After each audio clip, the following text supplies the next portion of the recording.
বিজিবির ধারাবাহিক মাদকবিরোধী অভিযানে করিমন গাড়িসহ নকল বিড়ি আটক করেছে Kushtia battalion ৪৭ BGB.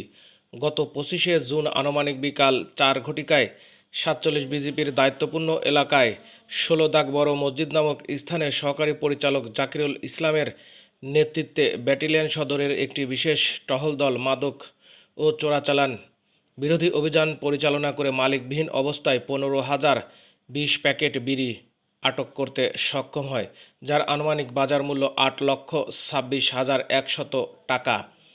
Kushtia battalion ৪৭ বিজিবির অধিনায়ক লেফটেন্যান্ট কর্নেল মাহবুব মোর্শেদুর রহমান পিএসসি এই তথ্য নিশ্চিত করেন।